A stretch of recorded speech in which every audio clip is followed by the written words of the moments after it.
All right. So, hello, everyone.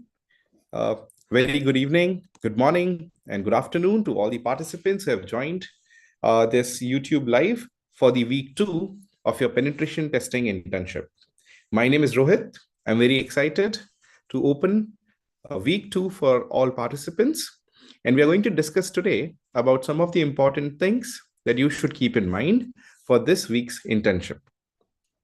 Okay, so first of all, congratulations for all the participants who have successfully proceeded from week 1 to week 2. This is very important. And I really want to appreciate uh, all the participants who have, in a timely manner, completed the evaluation and has progressed further with us. So congratulations to all of you. Now, few rules that I wanted to, a few important updates that I wanted to tell you guys. So there are in total three important updates.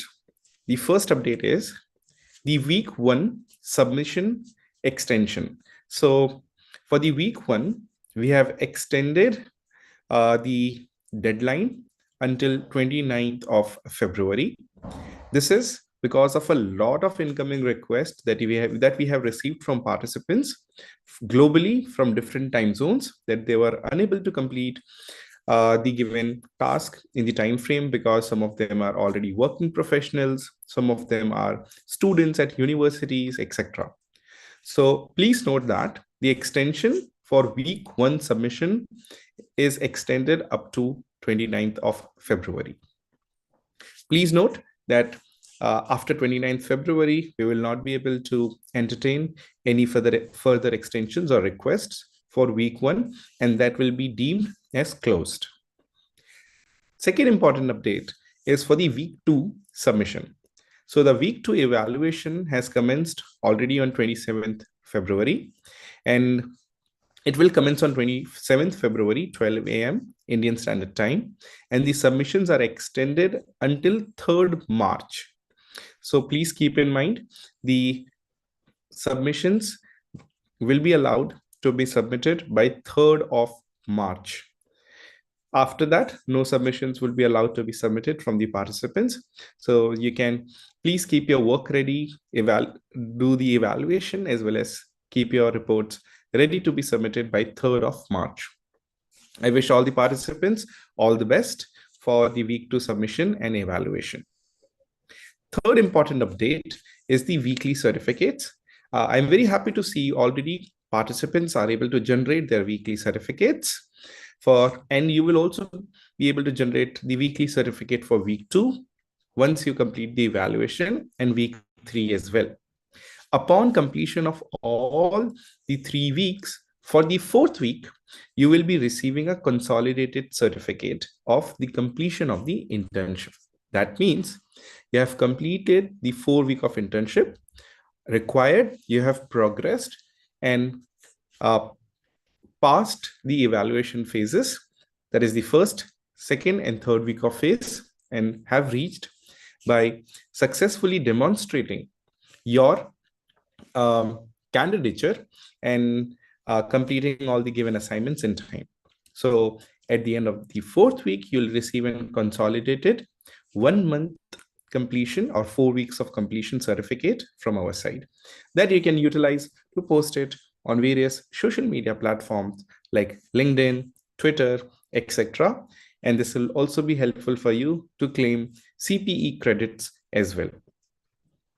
Keep in mind, the submissions are only to be submitted in PDF format for our team for their review. So make sure the pen test reports that you create for each week are to be submitted in PDF formats only, because in real life as well, when you work for any given organization in a role of cybersecurity analyst or in consultant, those reports are also in PDF format.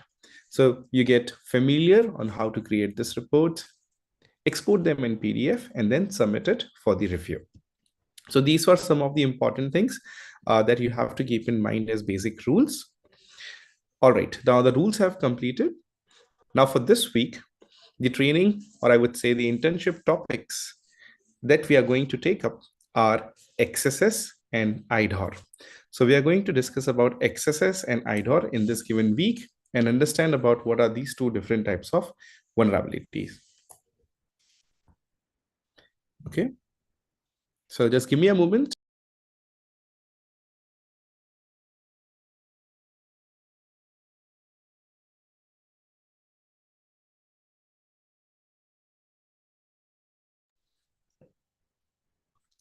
Okay, so I think there are some people who are trying to ask if this session is being recorded. The answer is yes. This meeting is being recorded on YouTube, so you can rewatch the session once it is completed. So don't worry about that.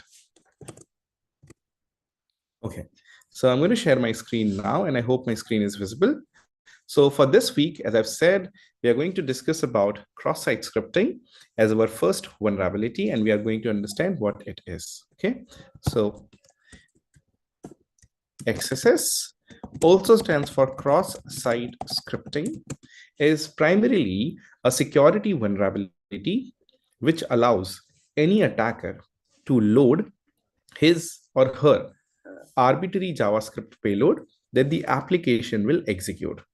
So we have to keep in mind, if any given application which is vulnerable, it takes the user supplied input in the form of a JavaScript payload and performs an execution onto it. This principle is known as XSS or cross-site scripting. So we are going to see the same thing onto a given website right now. So I'm going to take an example. I've already pre-recorded a POC for you. So here we can see I'm onto the website, which is testphp.volanweb.com.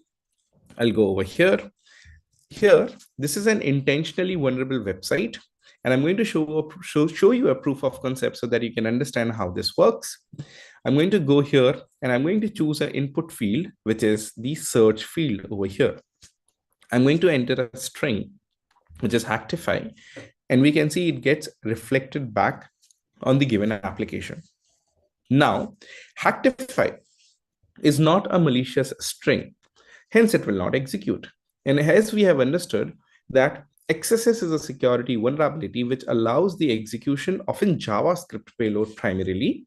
So we are going to enter a simple JavaScript payload over here, which is script start, alert, script tag, close.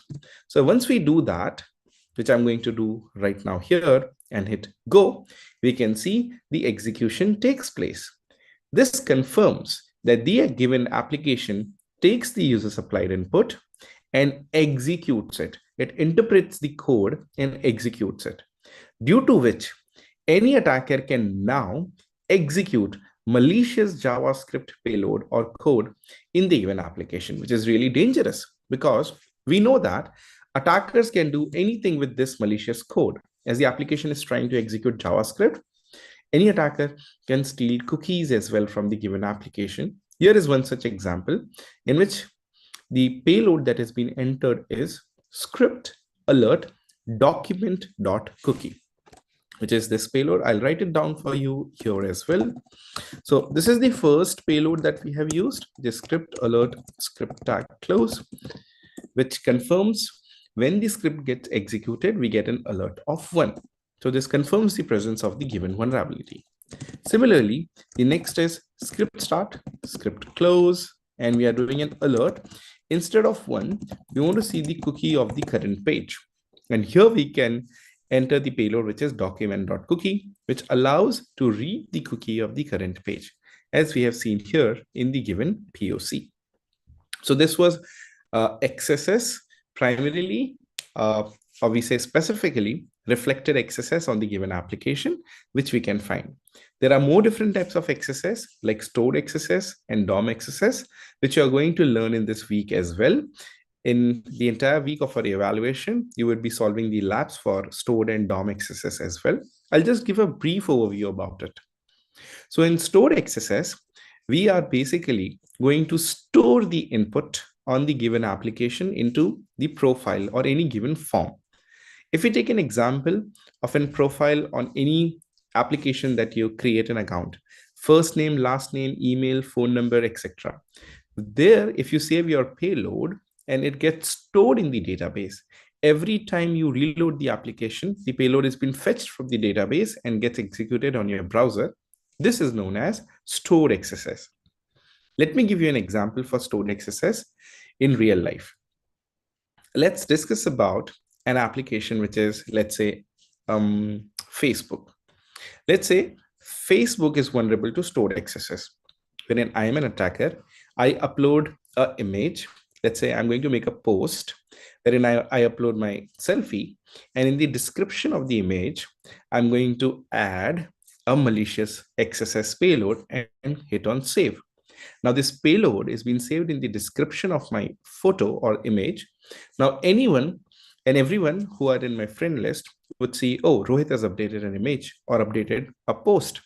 They will go to see the post, and as soon as they click on the post, the XSS payload will get executed onto their browsers, which means if the payload is script alert one, script tag close, they would see an alert on their browser. If the payload is script document.cookie script tag close, they would see a cookie in an alert on their browser. Okay. Now, if you want to steal a cookie, I'll definitely not use the alert box. We will use a different payload, which can be script document.location.href equals to the attacker's IP, where the cookie should be sent, and document.cookie. Using this payload, the user or the victim will not get a pop-up, but the JavaScript execution will take place and the cookie will be sent to the attacker. So this was the procedure of stored XSS. Now in DOM XSS primarily stands for document object model, in which this is also a type of XSS vulnerability, in which the XSS execution happens on the client side, which is basically the browser. Okay, the server is unaware if an XSS has been happening on the given application with the user, because the code gets executed on the client side only due to the fact the client side JavaScript validation is not proper or is not doing the sanitization properly.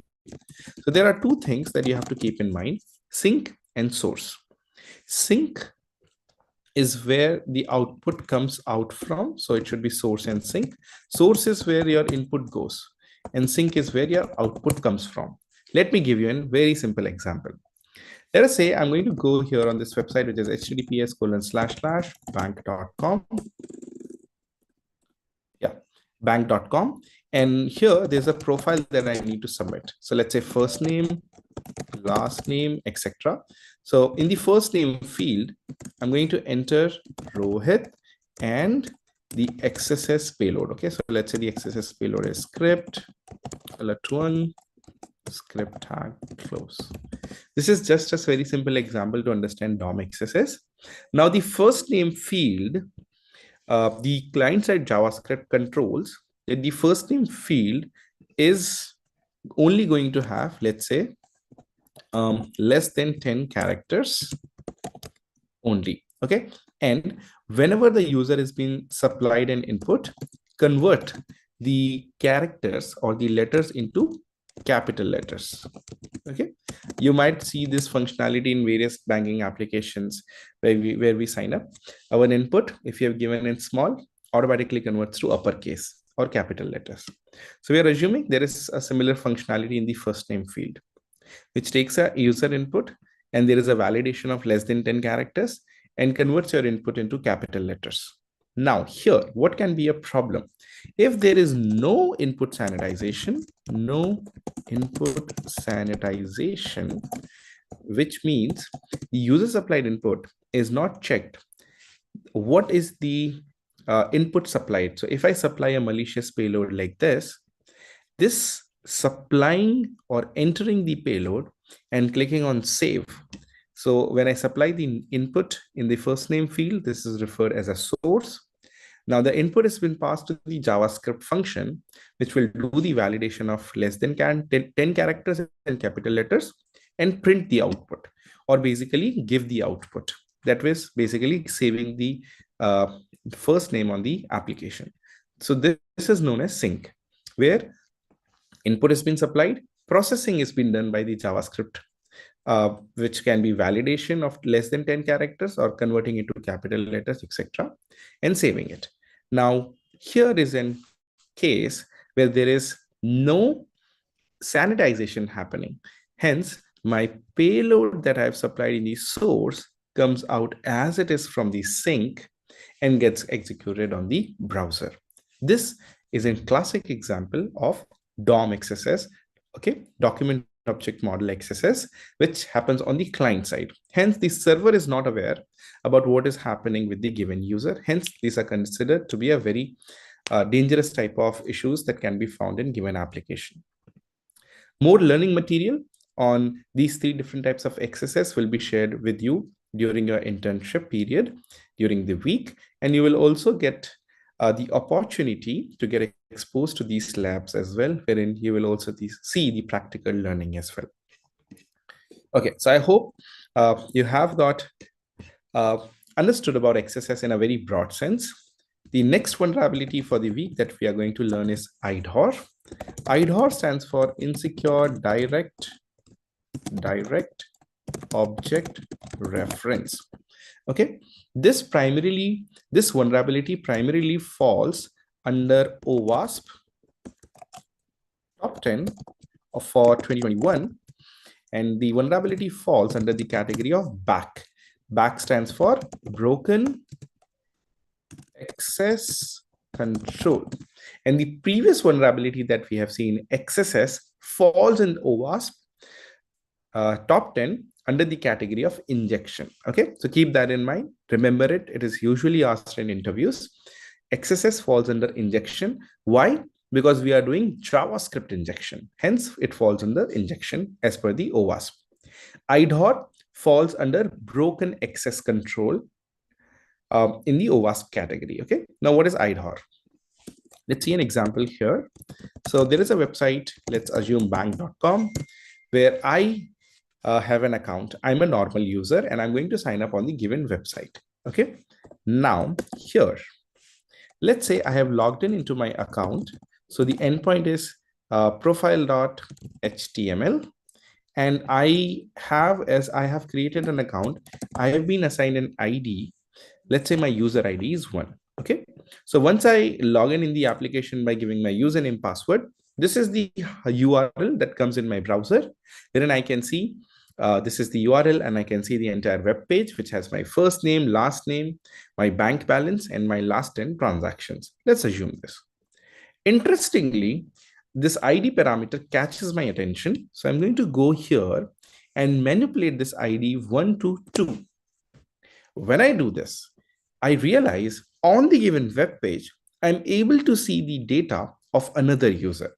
Let's assume the second user on the banking application is Shifa. So I'm able to see the first name Shifa, last name, let's say user, her bank balance, and last 10 transactions. This given vulnerability is known as IDHOR. Okay, and the significance of the name is like this. The attacker, or Rohit as an attacker here, is insecurely and directly referencing to an object ID through which he is able to view the data of other users in the context of the given application. So if I say ID equals to 3, I'm able to see another user's data, let's say Ram, who has an account on the given application, and I'm able to see the PII, which is the sensitive information, first name, last name, email, phone number, bank balance, and the last 10 transactions. So this is IDHOR, a very simple classic example of an IDHOR. Here, as we have seen IDHOR, the IDHOR is happening in a GET request. Keep in mind, IDHORs can also be in POST requests. Okay. What is the example of an POST request IDHOR? Let's assume this, that I am trying to update the password for my account. Okay, so let's say the URL is something like this, bank.com/profile.html, ID equals to 1. And in the body, so these are all headers, and there is a body here, and the body contains a user ID parameter, and it contains user ID 1, and it also contains an email parameter which has rohit@hacktify.in. Yeah. So this is a post request example. This was the get request. Now in the post request, I see this ID equals to 1. When I change it, nothing is happening. But when I look carefully in the post body parameter user ID, this catches my attention. So I change this to 2. And when I change this to 2 and send the request, the email rohit@hacktify gets updated for the second user account. So Shifa's account, which is user ID 2, gets updated with the attacker email. Now, as the attacker is able to attach his email address to someone else's account, I can go in the reset password functionality, enter this attacker supplied email or attacker saved email, get the reset password token, reset the password for the user 2, which is Shifa, and get access to her account. This is a classic example of a post-based IDOR. I hope you have understood this clearly. More on the learning material for IDOR will be shared with you, where you can read the methodologies, and you'll also get the opportunity to solve interesting labs for this during the weekend, during the given week. Okay, let's see a quick practical for IDOR as well. So you'll get a quick idea. So I'm going to show you how we can order tickets. Okay, so here I'm onto an intentionally vulnerable application for demonstration, which is BWAP. Okay, I'll just go a little bit forward. Yeah, so what I'm going to do is I'm going to order a ticket. You can see the price of the ticket is 15 euros per ticket. One ticket equals to 15 euros, I repeat. Now I'm going to buy one ticket. So I'm going to say confirm, and I want to buy one ticket over here. When I say confirm, a request has been sent. The request has been captured in Burp Suite, which is the proxy tool. And if you look carefully over here, we are able to see the ticket price is 15 euros. Now, as an attacker, my objective is to find an IDOR over here and manipulate the price of the ticket so that I can buy the ticket at a lesser or a lower price instead of the 15 euros. So now we will manipulate the ticket price to maybe 1 euro, and let's see if that works. So we'll go here, change the numeric value from 15 to 1, and we are going to see the response to this request and forward it. Now, once we do that and hit forward, we have successfully received a 200 OK response. We go back to the web application and we see you ordered one movie ticket. The total amount charged from your account automatically is only 1 euro. Awesome. Thank you for your order. Awesome. So I hope you have understood in this example how we were able to book a ticket which was of in total 15 euros for 1 euro by manipulating the price of the given ticket. This is one more very simple example of an IDOR.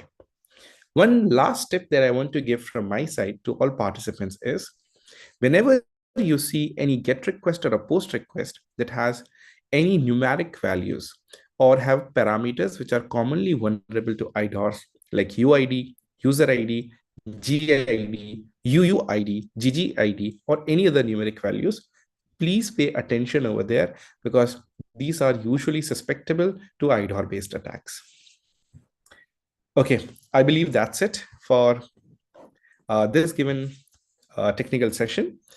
In case you have any questions, any queries, you can please feel free to post it in the Discord query section. And the support team at Hacktify would be really happy, and the coordinators will be very happy to assist you and answer all your queries. Lastly, I wish again all the best to all the participants who have successfully progressed to the week 2. I wish you all the best, and I hope you enjoyed the internship and you're already enjoying it because of the feedbacks that we have been receiving from the participants for the training material, the content, the labs, and the support that has been continuously provided by our coordinators. So I would like to thank the coordinators once again, specifically from my side, for doing a great job in the conduct of the smooth internship for all the participants. That's it from my side. I'll not take much of your time. I wish you all the best, and thank you so much, everyone. All the best and take care.